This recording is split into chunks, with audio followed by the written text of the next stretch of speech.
နန်းတွင်ထိန်းတော်ကြီးကမင်းကလေးရဲ့တင်ပါးကိုအပ်နဲ့ထိုးပြီးနှိပ်စက်လိုက်တဲ့အချိန်မှာထူးဆန်းတာတစ်ခုဖြစ်သွားပါတယ်။အေးစိတ်ရက်ဆက်တက်တဲ့မင်းသားကြီးဟာနာကျင်လုံးလို့အော်ဟစ်ပြီးထွက်လာပါတော့တယ်။မင်းကလေးနာကျင်ရသမျှကိုမင်းသားကလည်းထပ်တူခံစားနေရတာပါ။တကယ်တော့မူလကိုပိုင်ရှင်မင်းကလေးဟာသူမရဲ့မလက်ချက်နဲ့တေဆုံးသွားခဲ့ပါပြီ။အခုသူမရဲ့ကိုယ်ထဲမှာရှိနေတာကခေတ်သစ်ကဘာကနေမတော်တဆကူးပြောင်းလာတဲ့ဇညွန်းရေးဆရာမတစ်ယောက်ပါ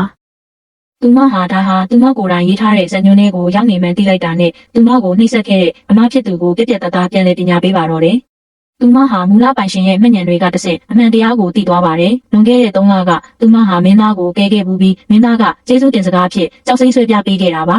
။ဒါကိုမြင်သွားတဲ့အကောက်ကျန်တက်တဲ့အမဖြစ်သူကဆွဲပြားကိုခိုးယူရုံတင်မကပဲမင်းသားနဲ့ညီမဖြစ်သူကိုထိန်းချုပ်ဖို့အတွက်ကိုပွားပိုးကောင်တွေကိုခန္ဓာကိုယ်ထဲထည့်သွင်းခဲ့တာဖြစ်ပါတယ်။ဒါကြောင့်သူတို့နှစ်ယောက်ဟာတယောက်နာရင်တယောက်ခံစားနေရတာပါ။သူမဟာအမဖြစ်သူရဲ့အစီအစဉ်ကိုဖျက်ဆီးပြီးပိုးကောင်ကိုသူမကိုယ်ထဲပြန်ထည့်လိုက်ပါတယ်။ပြီးနောက်ကြောက်စိမ့်ဆွဲပြားကိုယူပြီးမင်းသားစီသွားခဲ့ပေမဲ့စစ်တီတွေကတားဆီးထားပါတယ်။ဒါနဲ့ပဲသူမဟာသူမရဲ့လက်ကဝတ်ကိုဓာတ်နဲ့လှိချလိုက်ပါတယ်